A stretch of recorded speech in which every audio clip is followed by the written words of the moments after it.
Hey, how's it going, everybody? It's me, Scott. Welcome back to One Last Hand. Welcome back to Kinfire Chronicles. We are back on episode 11? 11. Maybe episode 11. Last time out, we had a fire in the Seekers Guild, and when we had to fight, we failed by a selection of bad decisions and bad draws. But we have progressed on to Dinlux Pack 2. We have also got Level Pack 2, so we're going to have a look at both of these as we dive into it. And I guess we should start with these things, right? These are how our characters are going to evolve. So let's find out what we can. Let's start with Core.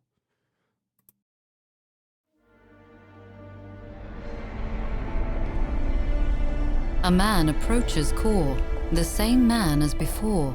Hello, it's you again. Now, The man says, ignoring Core's greeting.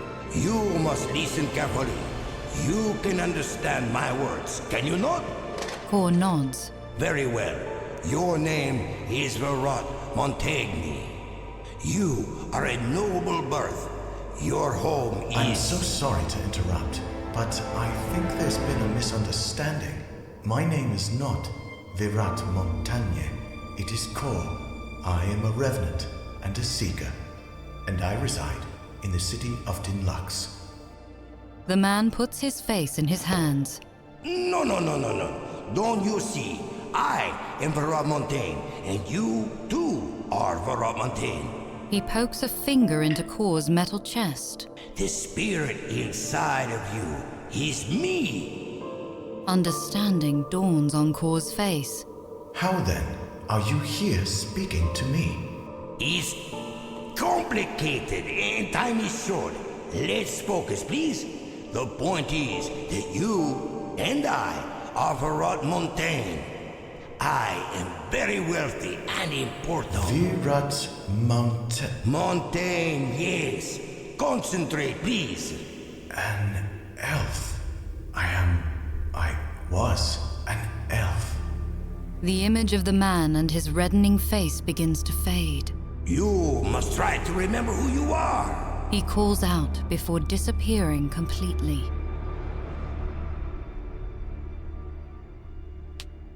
Okay, we are Verat Montaine, apparently. And we've got 3 cards to add to our pack. We have Hungry Earth. Gesturing at the ground, Core murmurs a spell. The earth splits open, revealing jagged stone teeth. Bites at its enemies. 3 damage to everyone in a space and a stun. This attack targets another space for every shield you discard. That comes with a 1 boost card. And then we just have one other card, which is an interesting one. It's a ward, and it's Flickers Evolved. So Flickers is our little moth creature that hangs around with us. After feeding on Core's Kinfire light for so long, on Core's Kinfire for so long, Flickers, their pet, Mothling, has developed some interesting abilities. While this card's in play, each time Core is attacked, Flickers plays a 1 defense boost for them. And each time Core attacks, Flickers pays a 1 boost for them. Real interesting that, right? It's completely different to everything else we've seen. And I'm quite tempted to put it in the deck. That's everything for Core. We'll tuck those over here. And now we have Roland's.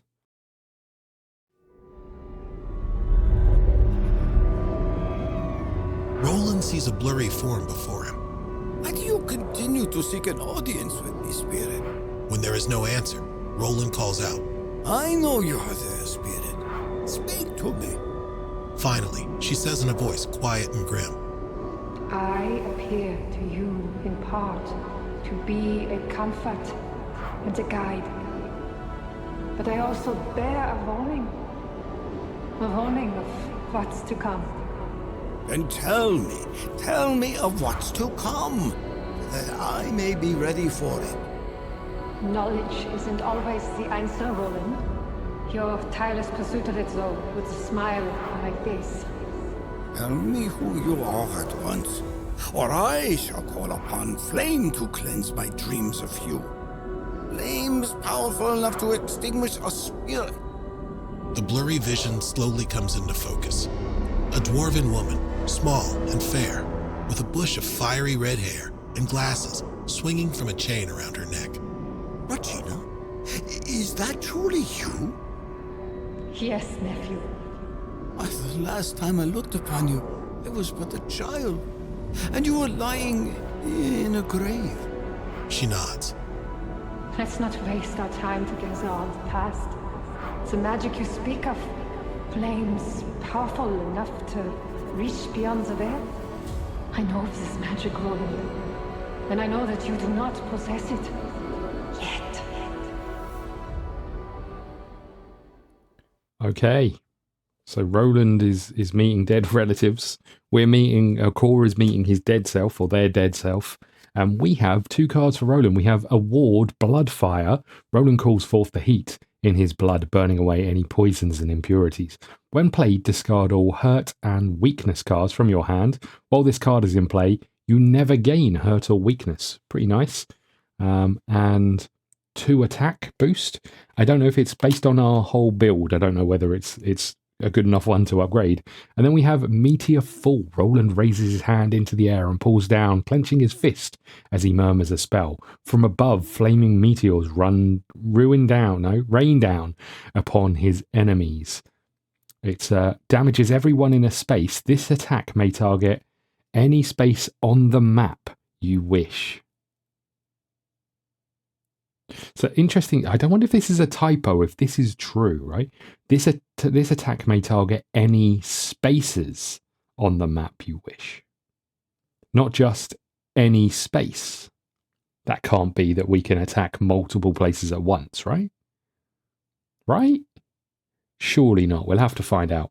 And the boost is given movement. So, I mean, this attack may target any spaces on the map you wish. That indicates to me plural, right? Intriguing. Okay. So there are two level up cards that we get to potentially add to our deck. We need to rest and do some bits and pieces. But before we do that, there was a couple of things that happened or that we got last time out. The first one is that we were told we could go up to the nests, which is the kind of the next tier of the city. If you haven't seen it, Dinlux is kind of layered in three separate tiers, and this is what Kinfire Council is built on. So you can see these big stairs here are stairs up to level 2, and then more stairs here up to level 3. Obviously the nobles, etc., the middle classes, and then the lower classes at the bottom there. But now we're going to have a whole host of new things to look at, because we got Dinlux, Volume 1, Stumps and the Horseshoe, and Volume 2, The Nests. So again, written by Merc. Let's find out, shall we? Let's have a little read. I mean, we read all of the last one. I guess we'll read all of this. The districts of Dinlux, the nests. Hovering above the cliffs, above the stumps, is the lovely bit of the city known as the nests. Here one might enjoy taking a peaceful stroll down a residential street to admire many grand and beautiful houses. Sorry about that. The highlight of the nests is Glory Plaza, where one can sit near the central fountain and watch the many talented street performers that frequent the area. If you have coin to spare, your humble offer suggests rewarding the performers for their diverting entertainment they provide, instead of tossing it into the fountain, as many are apt to do. As you make your way through the nests towards Highgate, you'll notice some of the more prestigious and ornate establishments. They are topped with roofs of vibrant blue tiles. The many tiles are a symbol of wealth and prosperity here in Dinlux, and are crafted from a highly coveted clay found only in the surrounding region. While the nest was once inhabited by exclusively elven residents, the flood of wealthy merchants, bureaucrats and trats and travellers who found themselves in Dinlux after the return of the darkness have made this borough a far more diverse and interesting part of the city. We've got an advert for joining the Seekers. Do you have a penchant for defensive magic, a fearless desire to explore the unknown, the courage to run forwards towards a fight instead of away from it. The Seekers Guild is looking for clever and talented and the brawny and the brave. Join now, and your name will go down in history. There is some small print. It says, membership into the Seekers Guild is only offered once an application has been received and accepted. Contract required. The Seekers Guild reserves the right to void or alter the member's contract at any time. If accepted, the Seekers Guild is not responsible for any harm that may come to you and cannot guarantee that you will not be stabbed, maimed, burned, bludgeoned, dismembered, or eaten during the course of your membership. Lovely. And then a little bit about the author. Your humble author is known as Merc. And Merc would like to thank the City of Council of Dinlux for making this possible.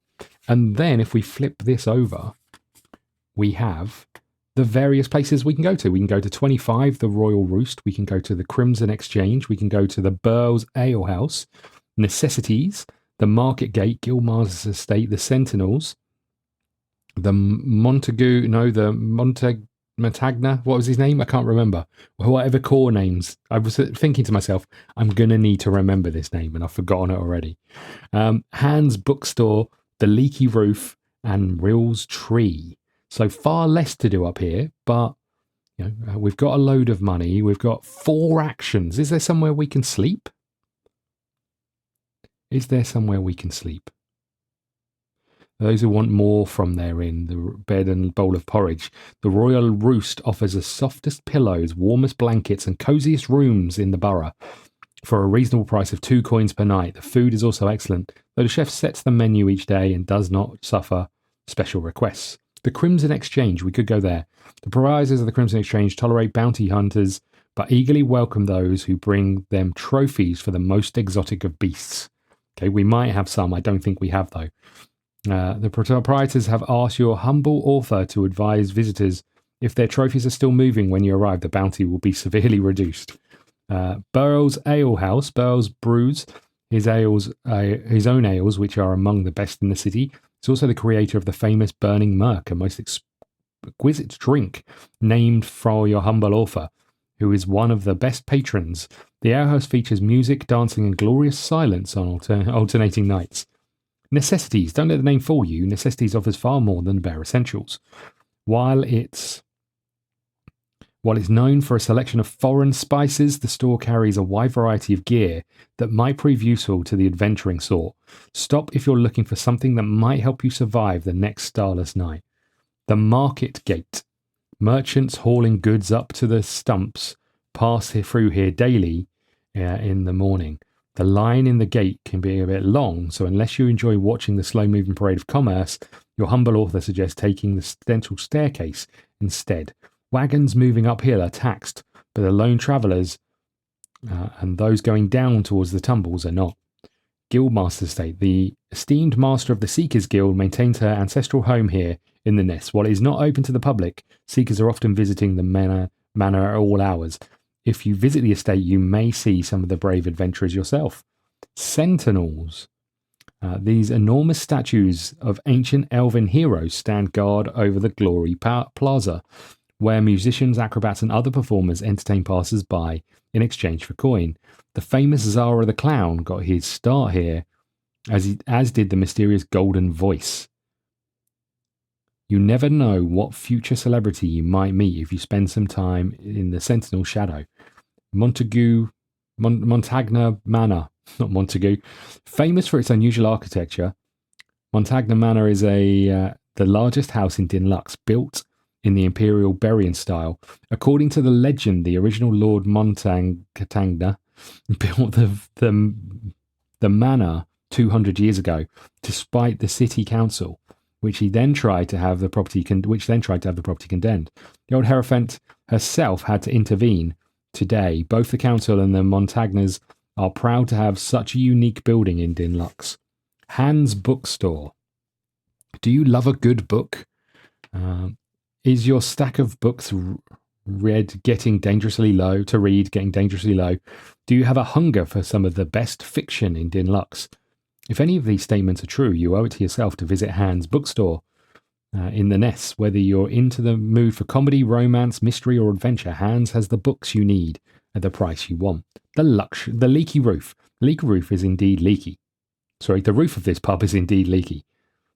That is, it leaks. Water drips from the ceiling in a most unpleasant manner and serves a warning to the general disrepair of the place. Respectable visitors of Dinlux would be encouraged to eat and drink elsewhere.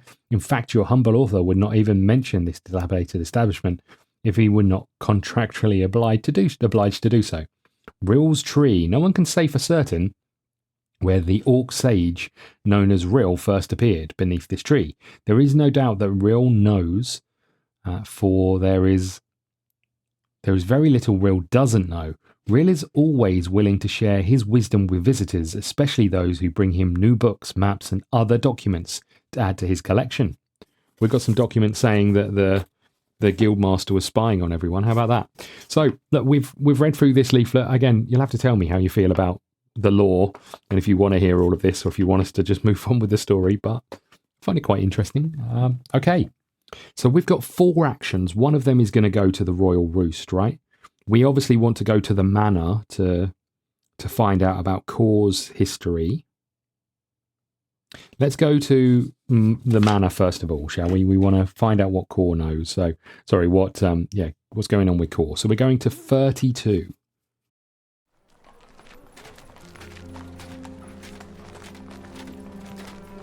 Passing by on the street, you pause to admire a large and luxurious manor built in the Barian style, with soaring roofs, numerous balconies, and shaded porches. The tall front gates, emblazoned with an ornate letter M, tower over you.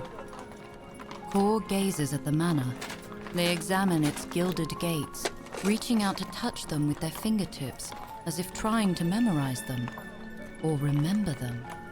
With a slight shake of their head, Core whispers, "No," and turns away. Okay, Core gains 1 Kinfire. Okay, there's another one for our collection.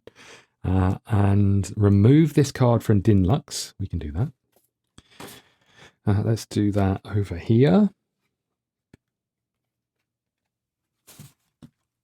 Okay. Don't think there's anything else for us to do there, right? Let's just make sure I didn't miss anything. Hold on. Remove this card from Dinlux. Your city action is over. Okay. So 1 action down, we learn absolutely nothing other than Core said no. Right. So that was a bit of a bust. Where are we going next? Should we go to the Guildmaster's estate or should we go to necessities? Should we go to the Crimson Exchange? What ones of these have we got? We have I think most of these are like humans. I think if we'd have killed some of the other stuff, we'd have probably got rewards for them, but we'll hold off in case we get some more bounties as we go. Let's go to Hans Bookstore. Why not? 24. Walking along the road, you pass a small shop with a sign reading Hans Bookstore. You're satisfied with just a little window shopping as you pass by. Roland suddenly shouts out, "Oh, I'll be right back." before running into the shop. Must be the newest romance novel. You muse before he rejoins you, rosy-cheeked and clutching a brand new volume. Okay. Why is there soft paw music going on? Okay, so we've got this card. It says, Roland gains 1 Kinfire. Lovely. And remove this card from Dinlux. Your city action is over. That's 2 city actions. Now, interestingly, we did the 2 for our 2 characters. But shall we go to the Guildmaster's estate? I mean, I think we're going there anyway, but I guess we should. I wanted to buy some stuff. And we want to go to the Royal Roost. Okay, let's go to the Guildmaster's estate, number 30. A burly dwarf opens the door and looks you over. Seekers here to see Lady Lra. Follow me, but don't touch anything. He leads you down tastefully decorated hallways, through sparsely furnished rooms, and into Lyra's private study. The surface of her desk is covered with maps, charts, and bits of parchment. The shelves are lined with thick, ancient volumes and odd, glowing objects. She seems tired, but pleased to see you. If you're here for a social visit, Marcus can brew us some tea. Or if you are looking for work, I've got that too. So the last quest you sent us on, we couldn't do. Take prompt Q19, remove this card from Dinlux. Your city action is over. The Ascent. Kinfire Lighthouse in the town of Radmir has been attacked. Rumours are floating around that it's a dragon is involved, but how reliable is town gossip really? When you embark on this quest, open quest 19. This card gets removed. We've now got at least 2 quests to do, the Desperate Measures and the Ascent. And our last quest is going to, or town action is going to be to go to 25, the Royal Roost. We're gonna get a good night's sleep. Judging from the clientele in the common room, the Royal Roost mostly caters to traveling merchants willing to pay for a bit more comfort. The kitchen boasts one of the finest chefs in the nests. Her gourmet tealfish dishes are even more famous than her loud, foul language. Okay, you may pay 2 coins to stay. We will. So there's our 2 coins. You can swap out up to 2 action cards from your deck. Stay in the city is over. Okay, perfect. So I'm going to put a pause in here. We'll come back. I suspect we'll do the Ascent. I think this feels like a side quest. We'll do this one. We'll find out how it goes. And there's a dragon involved, right? So we'll probably do that one. But before we do, I'll just try and rebuild some decks, see where we get to. Okay, we are back. We've done some changes. Let's start with cores, because cores are pretty straightforward. We've put in the Mace of Forgetting and Flickers Evolved. So core is going to do an extra 1 damage and have an extra free block on every attack that's causing him damage. And over here, we're adding some stun. For every stun that's already on a card, we're going to do an extra 2 damage. So that might work fairly well with core. However, we are removing our defending blade, which gives a shield. So we're a little bit weaker on that front. And our ward, which we really liked, which was Vengeance of Stone. However, over the last couple of missions, we've had fairly small maps and people haven't moved a huge amount. So that's that. So they are the cards that are out of our deck. And then for Roland, we've put in Meteor Fall, which is a card that does 4 damage. And I clarified, this is any amount of spaces from what I can see. I haven't seen it clarified anywhere else other than this says spaces. So, what do you do? Okay, so 4 damage for that one. And then we also put in the Soul Burn, which is before attacking, suffer 1 damage, ignoring shield. And you can do 6 damage. However, it comes with its free exhaustion, so that goes into our deck and won't come out. We remove Fireball, which gets rid of a hurt from our deck, and we remove Cleansing Fire, which is the card we have that gets rid of all other statuses on a Seeker. So they could come back to bite us in the backside, because now we are officially all attack. We're all out attack. Okay. So that's that. We need to shuffle these into our deck, so we'll do that into a second. But we are moving on to quest number 19, which is the Ascent. So Kinfire Lighthouse in the town of Radmir has been attacked. Rumours are floating around that a dragon is involved, but how reliable is town gossip really? Okay, let's go and find it. I also found that we had 1 fate token lingering around in the bottom of this box, which is where I've been storing it. I only found it once I knocked the box on the floor and had to pick up all the cards. So that's good news, right? Let's dive into this. Let's go and find quest number 19 and find out what's in store for us. Guildmaster Lra dismisses a few younger seekers when you arrive in her office.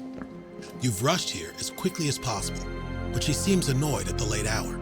We've received an urgent cry from the town of Radmir. Their lighthouse has been destroyed.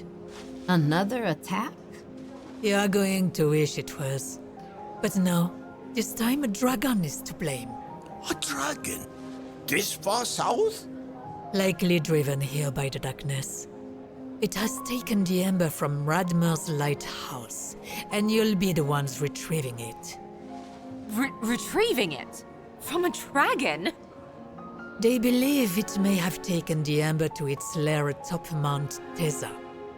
So, slay the dragon, ask it nicely, hit it on the head, and go through its pockets. I care not. Just get it done. Well, thanks for that. Okay, what have we got? Open map 23. Choose a seeker standee to represent the location of the party. When the party reaches a space, read the encounter indicated on the space.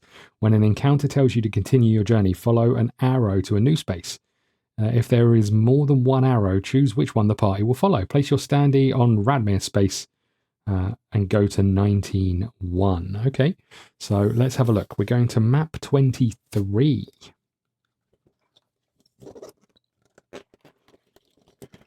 Okay, interesting. This here is map 23. And we'll stand little old Roland down here on 19.1. Okay.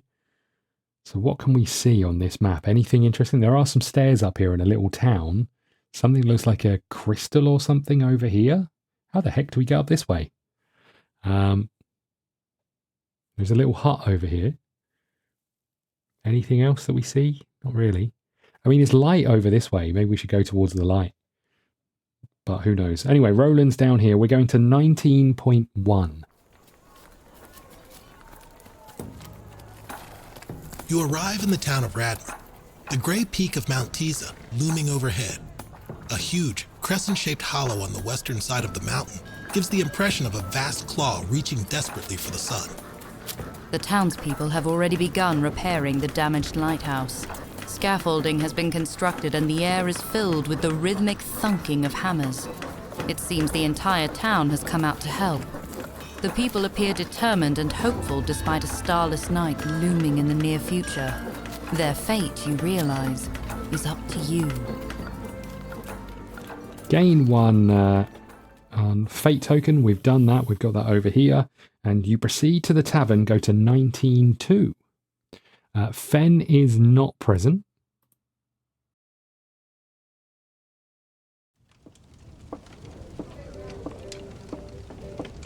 You find the warm tavern mostly empty, apart from a flurry of cooks preparing pots of stew for the workers and a couple of locals taking a break. You ask around to see what you can find out. Okay, so we've got some things to do here. We can... Each seeker flips 1. If you're only playing with 2 seekers, flip 2 instead. For each blue revealed, choose one below. And we get to ask about various things. I need to shuffle my decks. So let's quickly do that.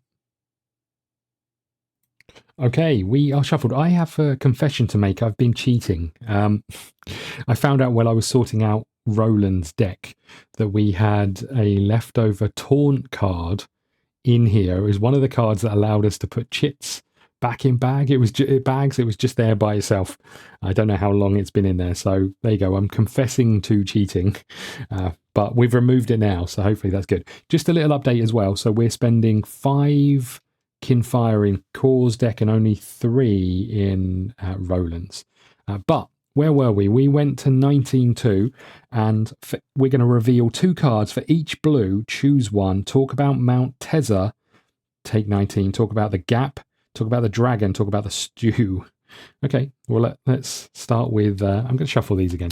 Let's start with Core, shall we? We have a white. Okay, so we get to ask 1 question, and that's it.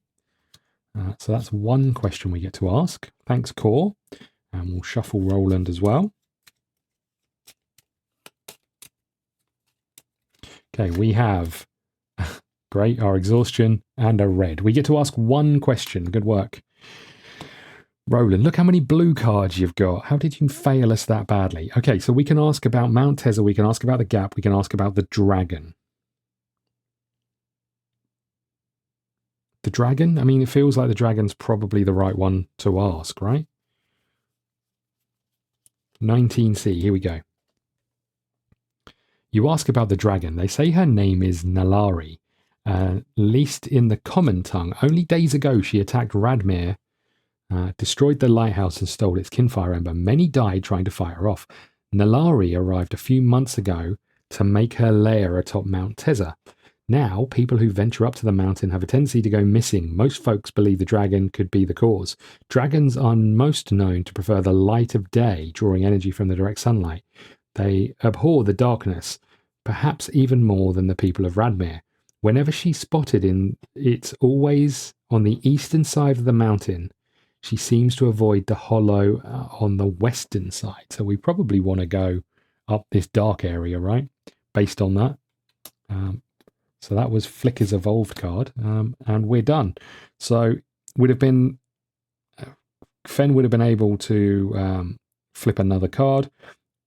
When you're finished, continue your journey. Okay, so we're going to go to 19.3 next. Here we go. Core hears something out beyond the trees.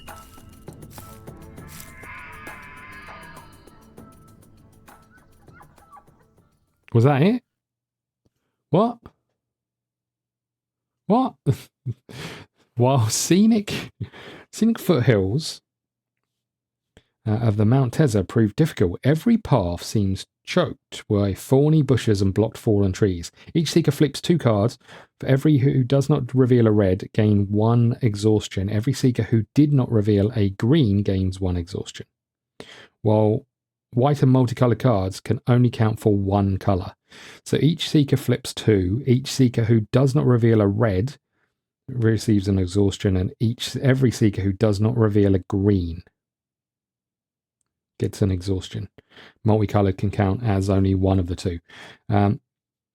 Core hears something beyond the tree. So we need to do this bit first, and then we need to move on. So we're flipping 2 cards, and we need a green and a red. Okay, this is Core, first of all. We have a red, and we have nothing. So 1 exhaustion for Core. Okay. You go there. And now Roland, we have a red and we have a white, which counts as a green. Perfect. Good work. Okay. Eventually, the sparse trees grow into a dense thicket. Though you see evidence of one-time footpaths, they are overgrown from disuse. Core hears something in the trees. If you have memory 4C, go to 19.4. 4C rings a bell. I don't know why. Oh, we got 4F. We do not have 4C. That sucks. Okay. Otherwise, continue your journey.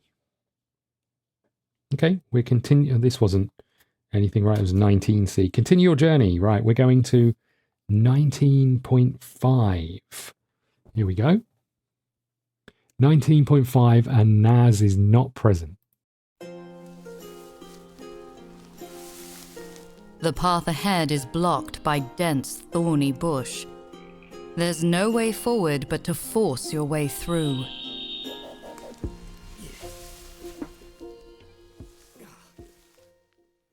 Okay, so we need to flip 2 cards each. Each seeker we need 3 reds from 4 cards, seems unlikely. If you fail to cut through the brush, your passage is arduous and slow. Each seeker gains 2 damage. 2 exhaustion. Okay, if we had Naz, some things would happen, but we don't. Okay, so we are turning these over and we are looking for 3 reds. We have a red. We have another red, huge from Core. Come on, Roland, we just need 1. We have a blue and we have a red, huge. That is massive. That would have been really rough having even more exhaustion. Okay, continue your journey. That was simple enough. We're up to 19.6. As you emerge from the forested foothills, the peak of Mount Tza rises ahead of you, shrouded in fog. The path diverges to the east and west, but away from the fork, you spot a small hunting cabin. Smoke rises from the chimney. When you knock, a dwarf in rugged leathers opens the door. Step in, I am Barry. He lets you in and introduces himself as Barris. It's no. Barris's hospitality only extends as far as a cup of tea for each of you before he ushers you out with a warning. It's a dangerous pass up the mountain if you don't know what you're doing. Thanks, man. We have no information whatsoever. Continue your journey. I don't understand this part of the journey. I'm guessing we can't go there because this goes this way and this goes here. I guess we go to 19.7. Okay, we're trying to steer clear of the dragon. 19.7. As you make your way along the eastern side of Mount Tza, the sun emerges from the clouds. The rough path before you gives way to steep and roughly hewn stone stairs. At the top of the stairs, a shadow darkens the ground before you. You hear a screeching roar and look up to see vast, outstretched wings blocking the sun. The dragon circles, daylight rippling over her gold-green scales. An observation tower up ahead is the only cover. You must reach it.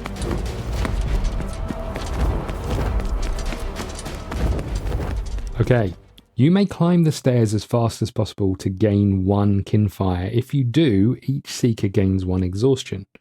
Sorry, 1 fate. We don't have any more fate tokens in our stash.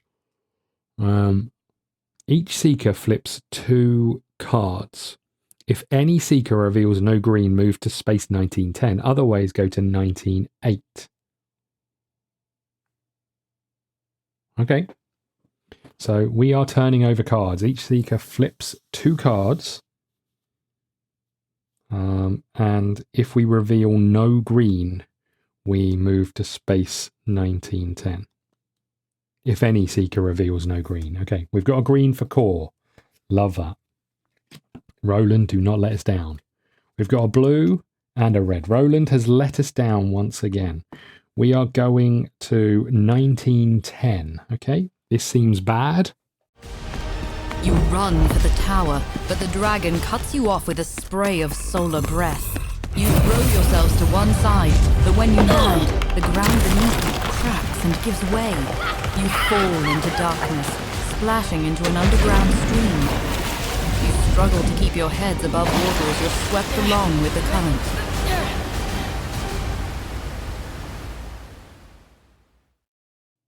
Okay, there's a lot going on here. I'm going to keep this on the screen and we'll show you the cards as we flip them. Each seeker flips 2 cards. Any seeker who does not reveal a red gains 1 exhaustion.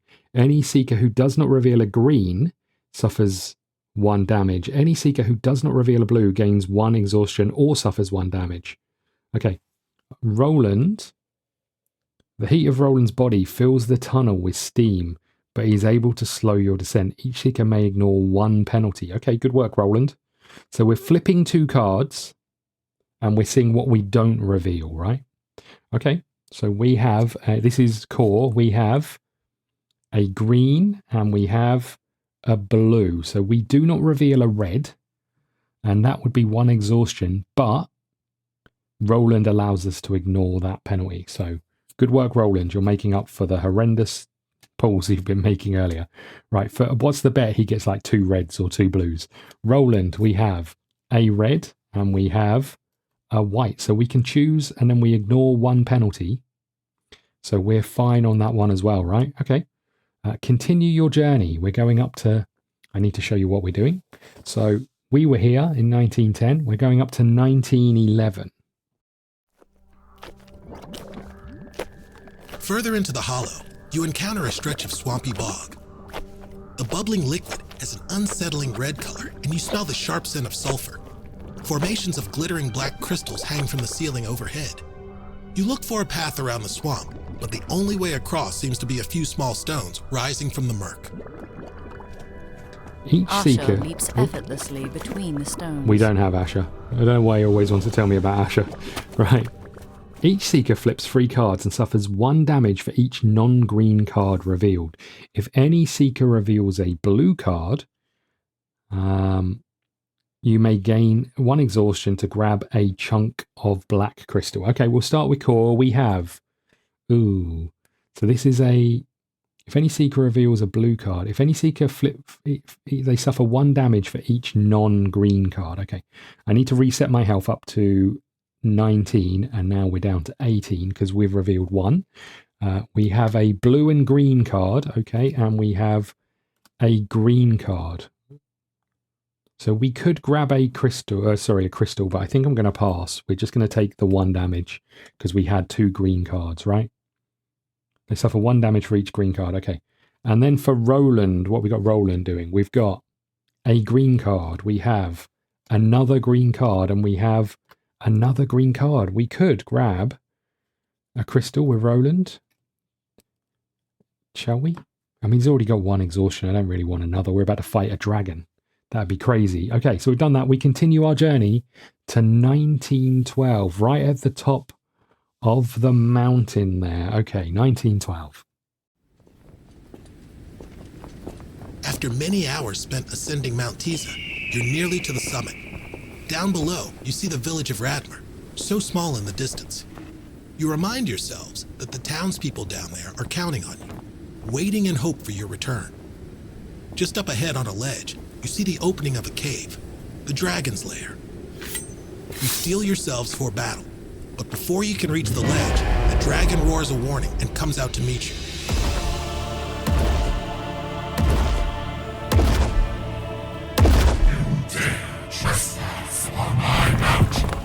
The dragon's voice rumbles so deeply that bits of rock fall from the cliffside.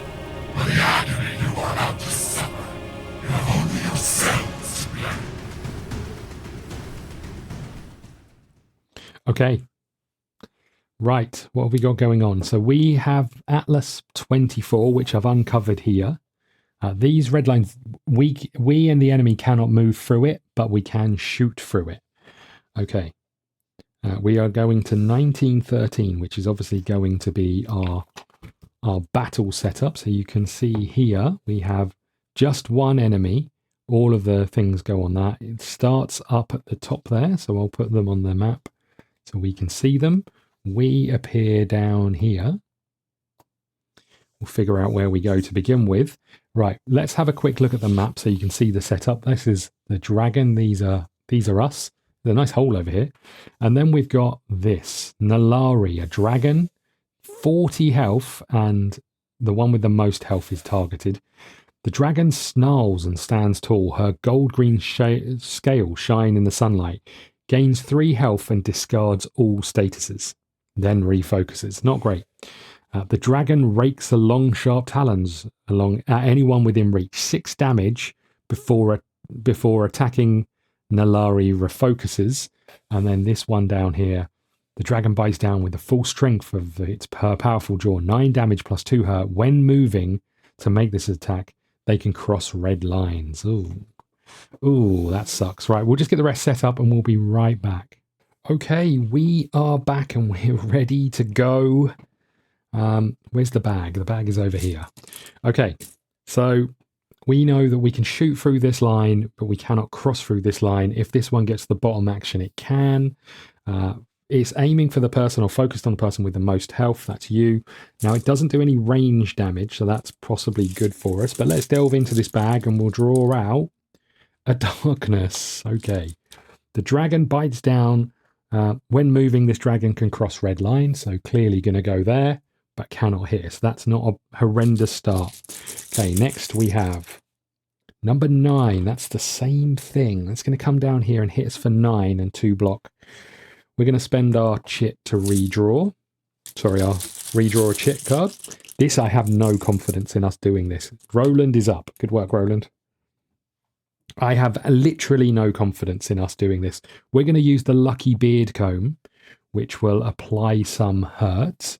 Now, here's a question for you. Do we want the hurt on that top ability, which is going to heal and then remove all statuses? Because at least they'd trigger before it happens. I'm going to say yes. Don't know whether that's wise, but it's me using my tiny pea brain. Okay, so that's that. We can move into its space and hit it for 3 and put a stun on it. Maybe that's the way forward. So we're going to move forward. We are going to move here, take the focus. Good luck, Roland. We are going to... Oh, before attacking, you can move into the same space. We're going to do 3 damage. I don't have anything that can boost it. Okay, so we're doing 3 damage to it. 37, here we go. Okay, and we're applying a stunned to it. I guess we put that here, and then we can move again. So why wouldn't we go here, maybe? I don't know. Okay, we're back in the bag. We have Core. Core is up. Okay, Core has a few options. The first things first, we're going to play our ward, which is our Flickers Evolved. Every time we attack, we get an extra boost. Every time we defend, we get an extra boost. Okay, we're going to play Blazing Sword. I don't know why I thought about it for so long. We're going to move into the same space. We're going to take the focus. And now we're going to do 3 damage plus a hurt. And we're going to do an extra 1 damage for every hurt that was already on it, which is 2. So we're doing 5 damage. Can you help us? Yes. No.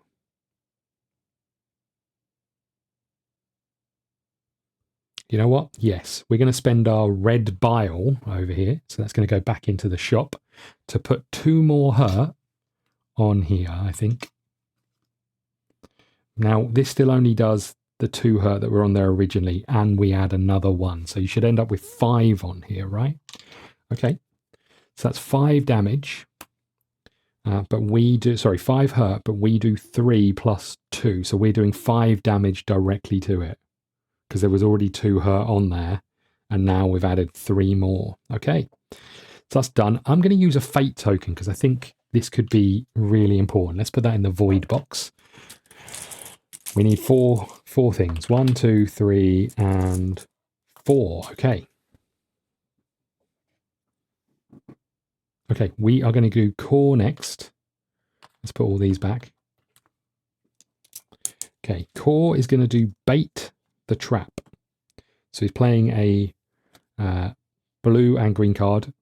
Roland is going to spend test of metal boost to allow us to discard a card. We're doing 2 damage. So let's do that now. 1, 2, down to 30. Okay, and we are going to move away. Back down here, back down here. Okay, and you allow us to discard a card, so we're going to discard this card, Spirit Salve, which means we've only got 1 action left. And when that happens, because of this card, after attacking, search the bag for another Seeker's Chit, draw it, and they take a turn. So we're going to reach in here and grab Roland. Now, Roland could be in trouble. Oh, hold on. We do extra damage, right? How many attacks did we just do? 2. So we do an extra 2 damage because of our Flickers Evolved. I'm going to put this right beside the card here, so it reminds me, because I'm clearly rubbish at it. Okay, Roland's go. He is going to use Meteor Attack. May target any spaces. 4 damage. We cannot boost it, but we are going to let him do 4 damage down to 24. And that is all of his action cards. So he's going to draw 1, 2, 3, 4, 5, 6, 7. And get his lantern. Okay, Meteor Throw, Soul Burn, and Soul Burn, Exhaustion card, Shot to the Knee, Sweet Bomb, and Meteor Throw boost. Okay. Back in the bag we go. We have Roland again. Okay, you should have the focus up here anyway. I really want the boost to be able to...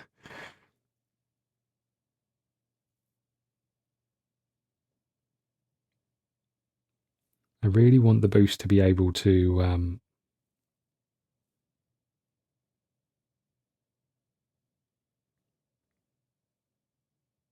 What was I saying? Well, I really want the boost to be able to do something. Oh no, I want the card to be able to do damage for everything on there. Every status effect on there. Okay. I mean, Purity probably seems like the right move here. We're going to just do 3 damage. You know what? Yeah, let's do this. We're going to do 3 damage and apply 3 statuses. So first things first, 3 damage. I can't boost it with anything.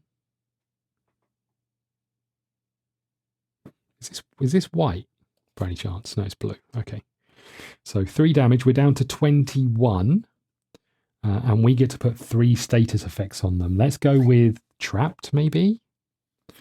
1, 2, and 3. Why not? Okay. Okay, we're in the bag again.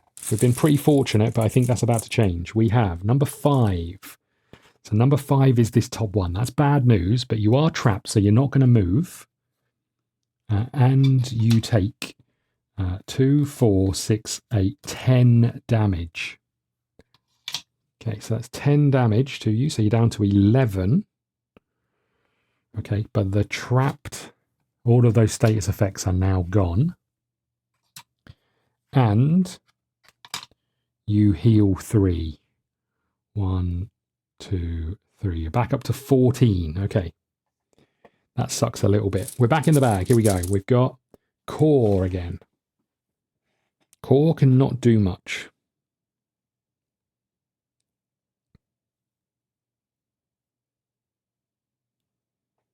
Okay, this isn't great, but we're going to do it anyway. We're using other helpful hand to move into this space. We're doing 2 damage plus 1, so 3 damage, down to 11. And then Core is going to spend this card to allow us to move again. We're going to move back down here. Not that it matters too much, because obviously he's going to come and punch us in the face at some point. Should I have the focus or should you have the focus? I think it's you who did Meteor Fall last. This one doesn't gain the focus, so it's still you. We have to draw up. Okay. 1, 2, 3, 4, 5, 6, 7. Okay. What have we got? Pierce Defenses, Aftershock, Scarlet Tonic, Blade Storm, and Helpful Hand. At least it's going to allow us to redraw. Oh, I haven't got any armor. Hold on. That might help. We haven't been hit yet, but okay, we're in. We have number 12. Number 12 would be really painful. Don't know if there's any way I can negate it, really, other than using this. And we may as well use it. We'll throw this back in the bag and we'll draw again. Okay, we have number 11. Oh, good. Okay. Well, look, you're coming up to Roland space. This is really rough. This is really rough. Roland is going to take 9 damage plus 2 hurts. Okay. So you're down to 6 health. This is what I'm saying. 2 hits and we're screwed, right? If we draw out again, we're going to have to spend the fate token, I think. That's both of them gone. And we are going to have to draw 4 out. What have we got? 1, 2, 3. Uh-oh. This is bad. This is really bad. This is really bad. We have number 3. Okay, that's not as bad as it could be. So we should use number 2 here, right? Because he's just going to move and heal. Sorry, he's just going to heal and remove statuses. So he's back up to 14. This could be the end, boys. Okay, we have number 1, so he's just going to heal again. Up to 17. Okay. What we got? We've got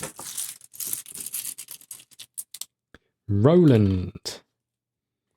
Thank God for that. Roland's going to use his Sweet Balm to heal 4, back up to 10. Love that. Okay. No, you would have taken 1 less because of your armor, at the very least. However, so that puts us up to 11. However, you take, what is in your card? If you did not gain a card this turn, discard 1 at the end of your turn. So you take 2 damage, and 1 goes back. Okay, down to 9. 1 hit is going to kill you. Great. We're going to move here. And we are going to do Meteor Throw, which does 3 damage and a hurt. Let's obviously put that up here because we know it can trigger and screw you over at least, do some damage because that's going to remove them. So we do 3 damage. So you're back down to 14. How do you feel about that, Sunshine? Then we're going to spend one of Core's cards here to discard a card, which will be Soulburn. Yeah, we're going to discard Soulburn. That means we take 1 damage because we've got this exhaustion in our hand, but we then get to draw back up. So we get our Lantern card back, and we draw 7. 1, 2, 3, 4, 5, 6, 7. Okay, we have Test of Metal, Leech. Where were all you earlier? Scarlet, Well-Timed Blow, and a boost and shot to the knee. Okay. We really need to draw us out again here. Oh, hold on. After doing Meteor, whatever it was, after attacking, you may move your target 1 space. Don't mind if I do. Okay, we're back in the bag. We have number 4, which is up here. So you take 2 damage, and then you heal for 3. So you go back up to 15. Oh, God. Okay. We have a white heart. That's huge. Getting the focus back on core is vital here. But we've got so many cards that I would like to use over here.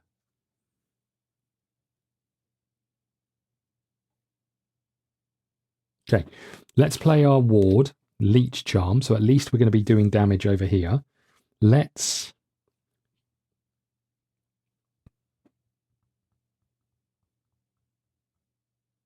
do our Purity. Oh, hold on, we need to take a damage. So we're down to 7 health. So that goes away. Then we're doing Purity, which is 3 damage. So down to 12. And we get to put 3 status effects on you. I can't boost this or anything. 3 status effects. Trapped feels like the right ones, right? For now. 1, 2, 3. Okay, we're back in the bag. I need another go, please. Come on, core. It's number 7. Okay, it's moving. It's moving here. He does refocus, so he refocuses on core, and he would move into this space. Okay, he is now hitting us for 6. Oh, hold on, he doesn't move. Nice. So he refocuses, but he's trapped. He discards that, so he takes 1 damage. That is huge. Okay, back in the bag we go. We have number 6. Oh, what did I just pull out? Number 7. Okay, this time he moves down here.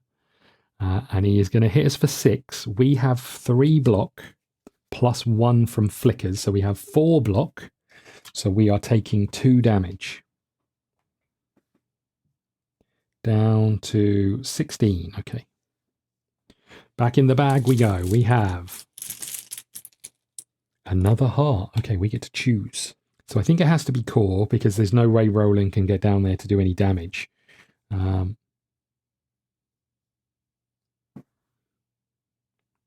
So core is going to move here,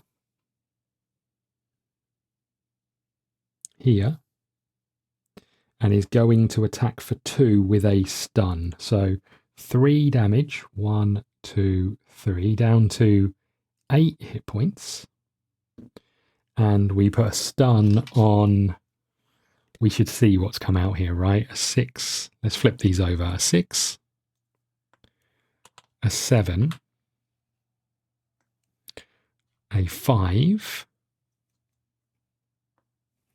a 1, a 2, and a 4. We should do this more often, really. A 1, a 2, and a 4, and an 11. Well, I think that answers that one pretty substantially for us. You're going there. Right. Although if we put it here, this stops you from moving, so you can't get to us to attack, but this one will stop you from actually moving in and attacking. Okay, we're in again to the bag. We have core is up again.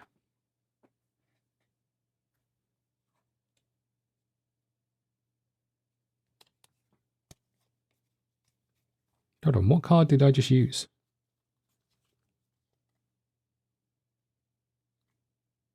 I used this one, right? Aftershock, I just didn't take it from our deck. Okay.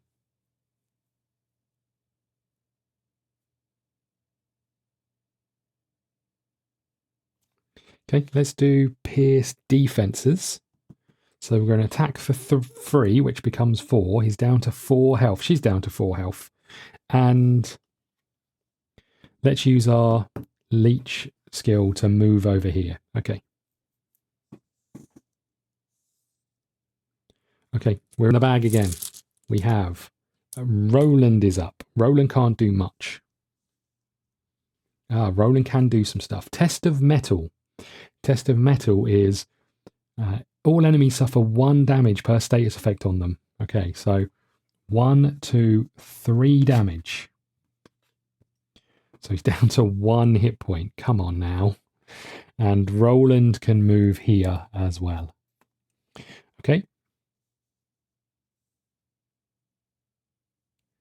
In the bag we go again. We have Roland again. Okay, this should be it, right? Roland moves and he uses shot to the knee.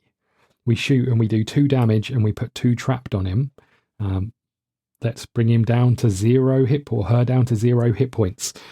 This says if Nalari is reduced to 0 and you have memory 19E, we don't. We have memory 19C. Go to 1915. The rays of sunlight falling on the dragon's frills seem to invigorate her. Her body shudders as she rises up, spreading her wings. A deep rumble comes from her throat and steam escapes her nostrils. Okay, that's bad news. That's really bad news. So it says here, place overlays 19A, B, and C. Oh no, 19A and B. So 19A is this. Okay. 19B is this. The dragon frill spreads wide, her golden scales begin to glow in the sunlight. If this overlay does not have a chit on it, place the drawn enemy chit on this card. Otherwise, move the chit on this overlay to the spent chits area and replace this with overlay 19C. Okay. Great. Place overlays 19A, move the tokens 11 and 12 to Natari's top ability.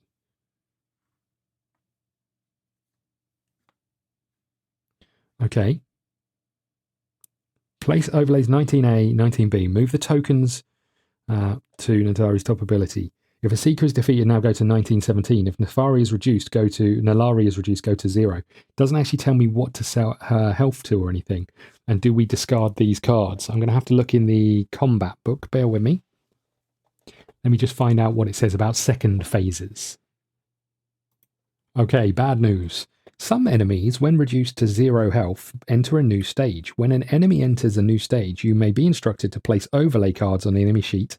The enemy is then reset to full health and any statuses on the enemy sheet are discarded. Okay, this is going to be rough. This is going to be really, really rough. Okay, so you're back up to 40 health. Roland is in serious danger. Core isn't in much better shape. Okay. And we don't reset the bag, right? We're just in here again. We have number 12. Oh no, number 12's now up here.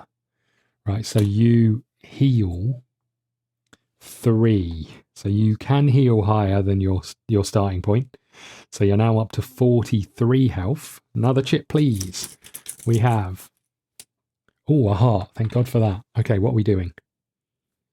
What are we doing? You should have the focus anyway, because... Okay,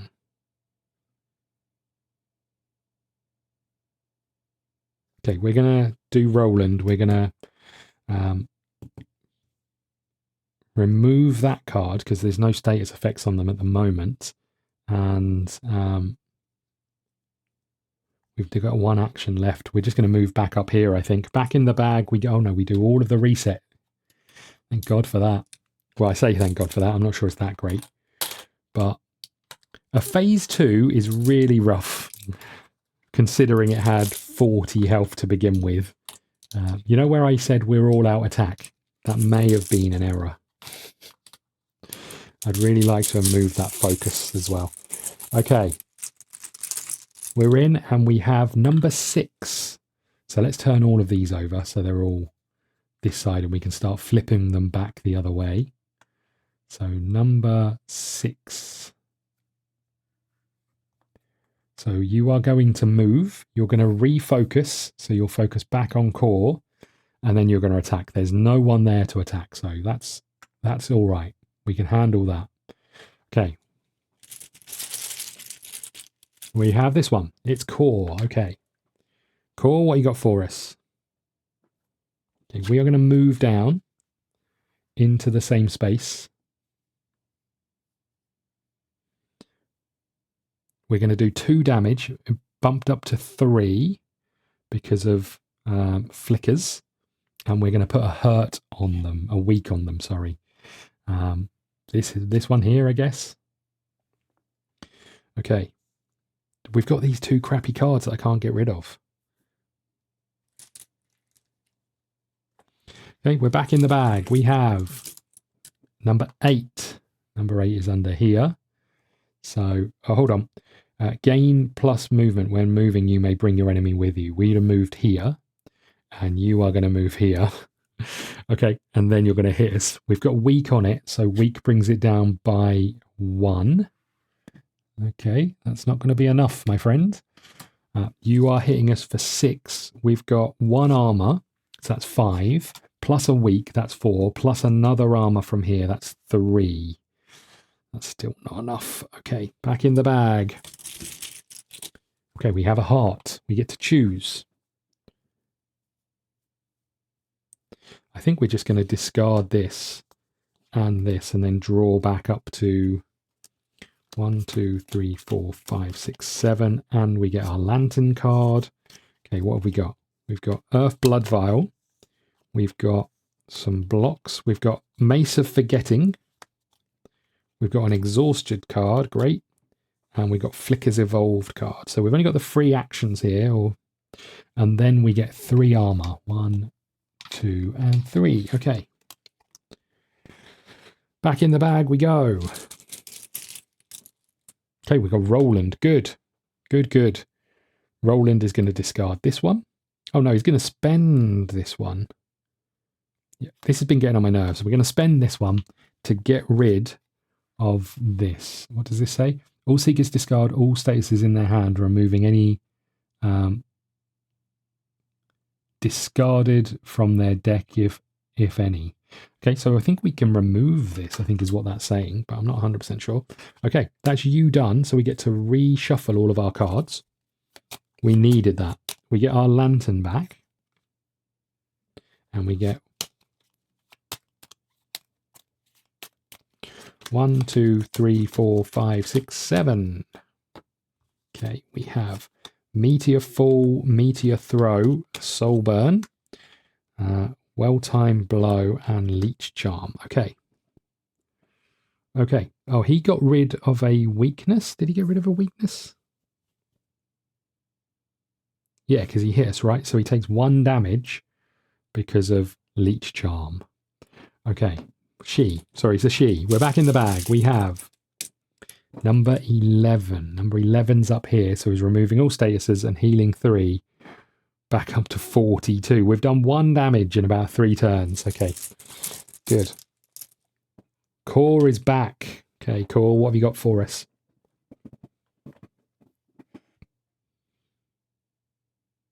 Okay, well, let's do this first of all. We're going to use Earth Blood Vial. That gets us another armor. Then we're going to use Mace of Forgetting, which is going to do 2 damage plus a stun. I mean, we have to put it on this one, right? Because that isn't going to help us. So we're doing 2 damage, so 3 damage. Can you boost it? You could. And why wouldn't you? So 4 damage. Down to 38. And we put a stun on them, which we've done. Okay, back in the bag. We have Core again. Oh, we should have moved. Oh, well. I guess we'll move this turn. Before attacking, this isn't going to help us. Before attacking, move all adjacent enemies into your space. And...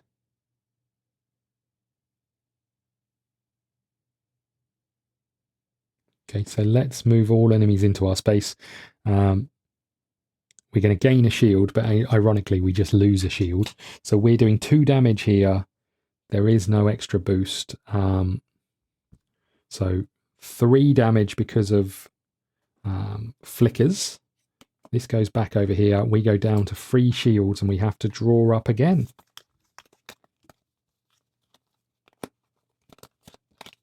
Okay, let's do some shuffling. Do we move? I guess we do move. Let's move down here. 1, 2, 3, 4, 5, 6, 7. Okay, we have helpful hand. That's good news. We've got heal. That's very good news. We've got aftershock. And we've got pierce defenses. Okay. We are back in the bag. Here we go. We have number 3, which would be more healing. Are we okay with it? I mean, it's better than him healing us, right? So number 3 is gone. And he's going to heal 3. Back up to 38. But he does take 1 damage from removing the stun. So to 37. That 311's gone. And 8 is gone. Okay. In the bag we go again. We have number 1. Number 1 is going to heal again. She's going to heal again. Guess what? We are back to where we started. What am I meant to do? Okay, here we go again. We have core once more. Okay, let's do aftershock, which is 2 damage and a stun.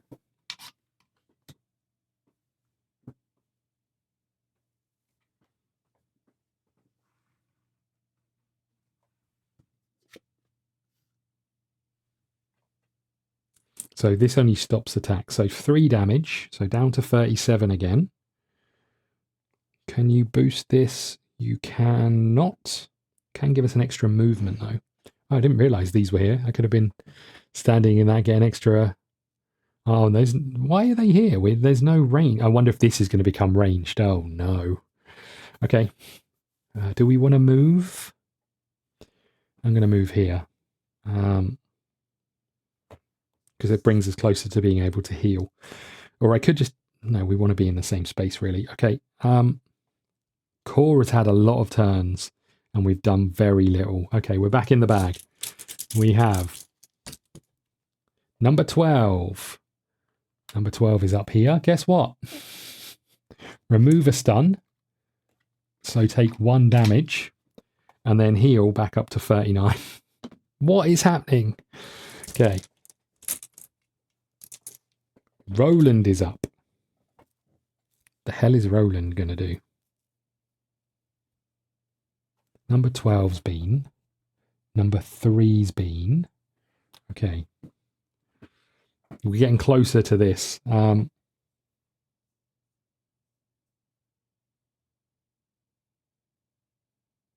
mean, it feels like this is the way forward for now. We're going to use Purity, so it's 3 damage. We can't boost it.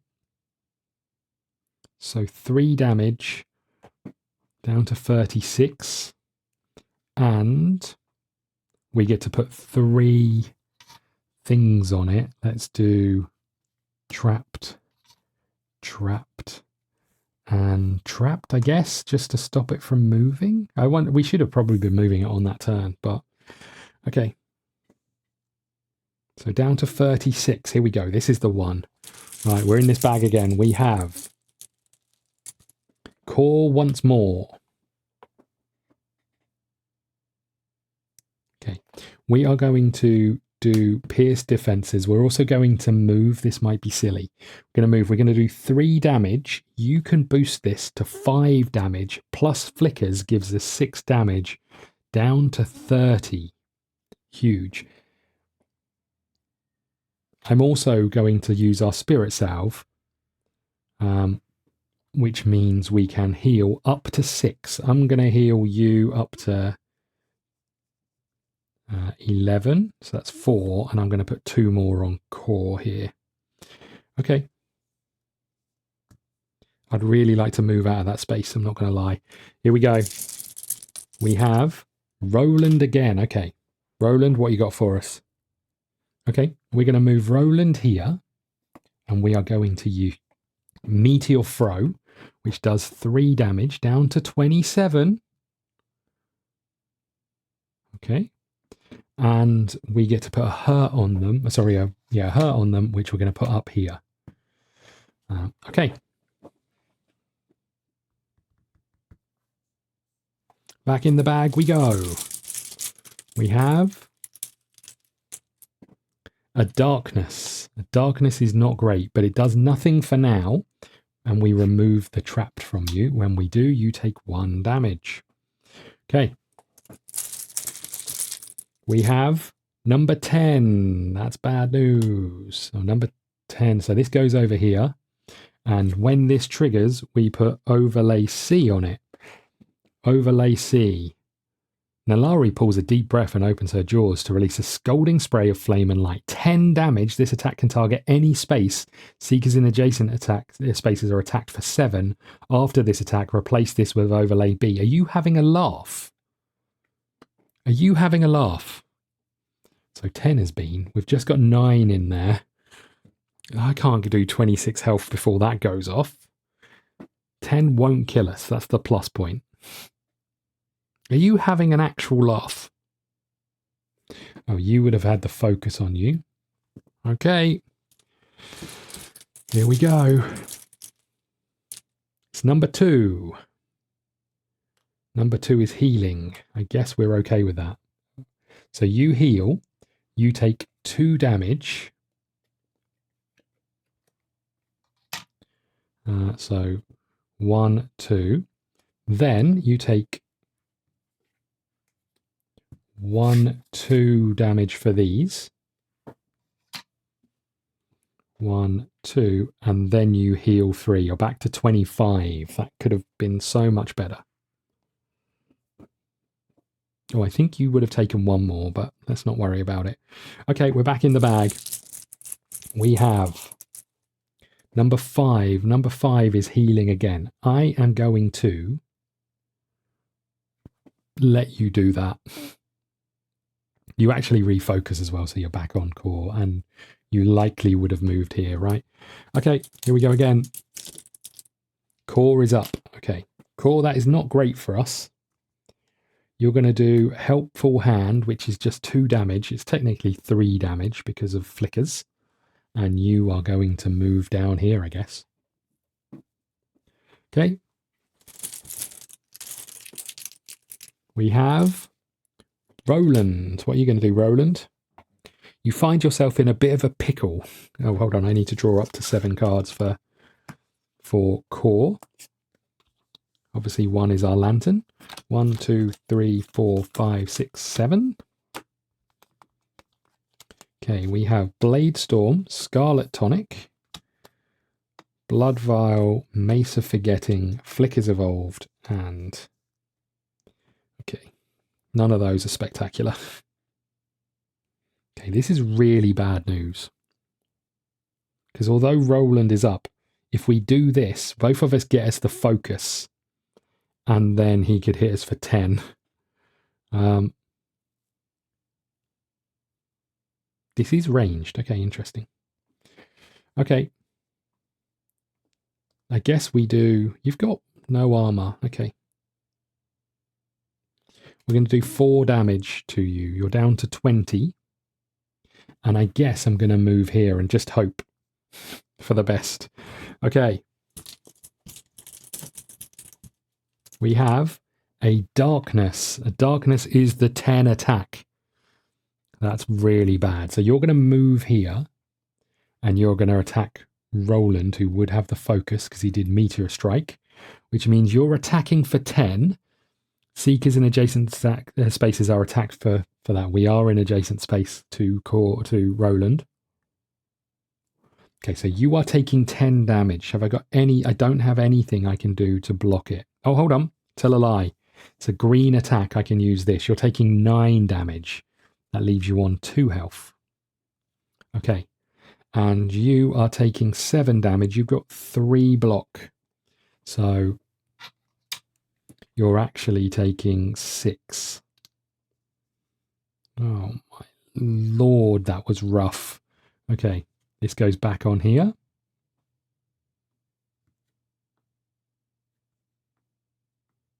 Okay.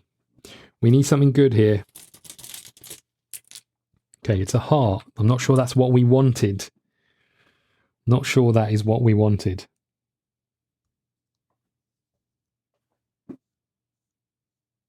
I can barely do any damage. We're going to move here. We are going to play this card, which is 2, but we're actually doing 3. Down to 17. I don't want to lose this one as well.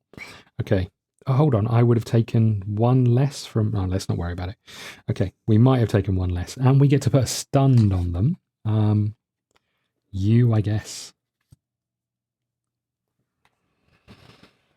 And we reset everything. We're going to need a miracle right now. And Roland has a Soulburn exhausted card, which is going to put him down to 1 health in a second if he doesn't discard it, which means it's a turn where he does nothing. And his only other action card, whoops, I've just thrown a chip across the room. The only other action card is Soulburn, which deals 1 damage to them. We're in serious trouble. Okay. Okay, Core is up. Okay, I guess that's good, but I don't really know. Core would have the focus on him anyway.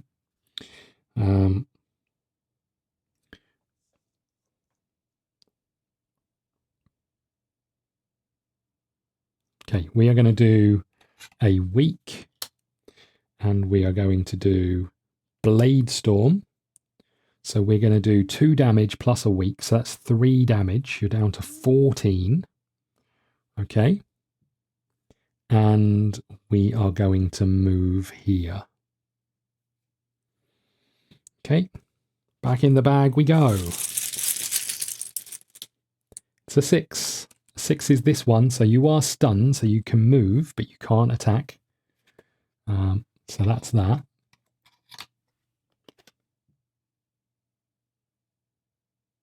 I guess we get rid of this as well, which means we actually do 2 damage to you. So you're down to 12. Okay, I have no ways of discarding chits when they come out. Okay, it's Roland. Okay, Roland, you're going to discard this and stay where you are. I think. Okay, back in the bag we go. It is Roland again. Okay, you're going to discard Soulburn. Or do we do 6 damage? No, because then the focus is on you. We're going to discard this, which means we get rid of that. We get our lantern. And 1, 2, 3, 4, 5, 6, 7. I have to say, all of these has been pretty tense and close, right?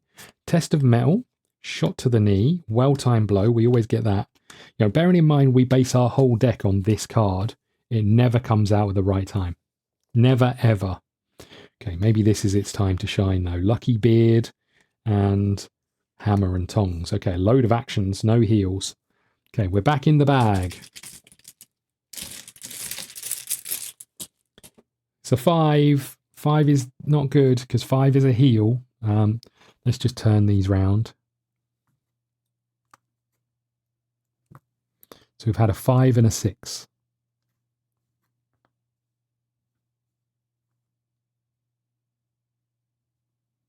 Okay, so 5 is a heal. You heal back up to 15, and you remove the statuses that you don't have. Ha, joke's on you, mate. Okay. We have Core back up again.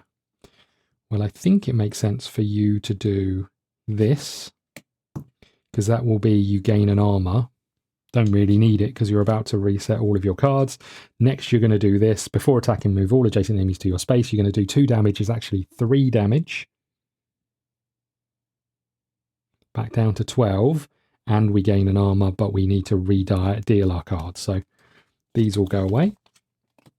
And 1, 2, 3, 4, 5.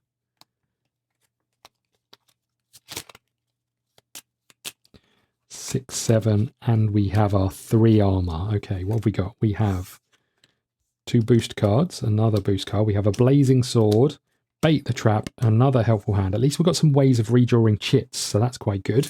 Okay, we have... Sometimes the chits get stuck in the corner of this bag. We have a heart. Okay, intriguing. Just having a look here. We can apply 2 hurt to them, then do test of metal, which will be 2 damage, then do well-timed blow, which will be 5 damage, but we'll be standing in their space on 1 health. That does not seem like the right move. Let's use Purity, I think. Or do we not do Roland? Do we do someone else? Do we just keep the focus on... I think we have to do Roland, right? We're using Purity. It's 3 damage. We've got a way of boosting it by 1, so we will. So it's 4 damage. We're down to 8. Okay. And we get to put 3 things on them. Let's do Trapped, I guess. Do we do her up here? Okay, that makes the most sense, I think. Although her is good because we get to do damage, but... Okay. Are you moving, Roland? Are you staying where you are? You do take the focus, so we should probably move you. No, let's leave you there. Okay, we're back in the bag. We have number 1, which would be healing and removing statuses. So you would take 3 damage and deal 3 damage. We could redraw a chip, but that's... Yeah, you know what? We're going to redraw. We're throwing this back. We're spending this to redraw a chip. Okay, we have Roland again. Okay, huge. Huge. Let's do Lucky Beard Comb, which is going to put weak on them. 1 and 2. I think we're there. Let's do Test of Metal, which will do 1 damage for each status. So 1, 2, 3, 4, 5. I think we're there. So that's down to 3. And then we're going to do Well-Timed Blow finally. We're going to move into this space and we are going to attack for 1 plus 2 for each status on the target, which would have been 10, 11 damage. We did it. We actually did it somehow. Okay. If Nalari is reduced, go to 1918. The dragon struggles to rise to her feet, but can't seem to muster the energy. Please, protect it. She gasps. Once the dragon has breathed her last, you enter the lair. Inside, you find the Kinfire Ember and, in reach of its glow, a dragon's egg nestled in a bed of fir boughs. You may choose to take the egg to Radmir in hopes they can care for it. You return the ember to the overjoyed people of Radmir. They are once more safe from the darkness. Okay, we get to take memory 19G. We don't have 19D, unfortunately. 19G. You retrieve the Kinfire Ember and restored its rightful place in Radmir. The town is once again safe from the darkness. Okay, great. 19H. After you slayed the dragon Nalari, an egg was discovered inside her lair. You delivered it safely to the people of Radmir. Surely someone in Atios has some knowledge about raising an orphan dragon egg. Okay, 19H we keep. You return the ember to the overjoyed people. You get 4 coins. 1, 2, 3, 4. We'll take those. Thank you very much. And we get a silver pack, right? Here is a silver pack.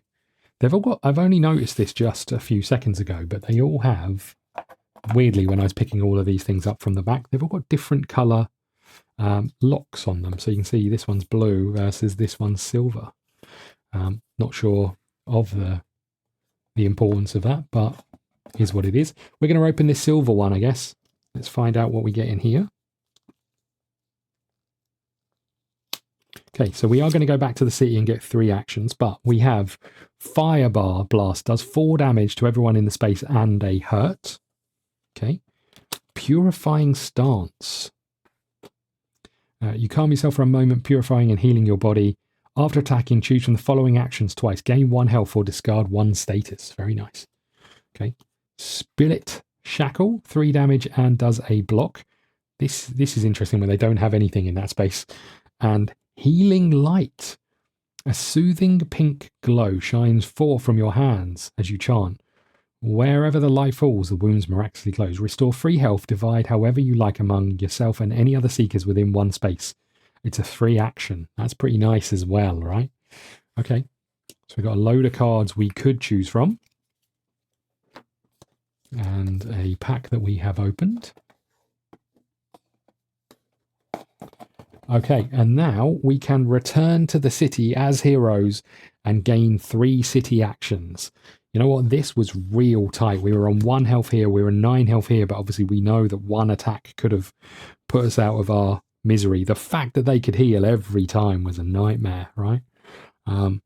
But these did pay off in the end, but not a huge amount. This does a lot of damage, but it chips away, and it feels really demoralizing when you're doing 2 damage and then you heal for 3 when it does that. But this was quite nice. I like Flicker's evolved. It's quite nice in terms of blocking and damaging. Is it as good as the movement one? Probably, because we probably attacked as much as the dragon moved, and we like trapping. So I guess we'll head back to the city and we'll pick it up next time. Thank you so much. Look, if you've been watching this whole series, it means a huge amount. Thank you so very, very much. I'll see you next time. Go and check out the free to view blog over on Patreon. It's our campaign blog. There's one there for every episode so far. It kind of just goes into a bit more depth as to what we did, what we uncovered, how I thought, the mechanics, those sorts of things. And we'll be back next time. We've got 1 mission to go on, which is Desperate Measures. So we may do this, but you never know. We might find some new things while we're out and about. Maybe we'll take home a dragon egg. Who knows? Thank you so much for watching. I'll see you again soon.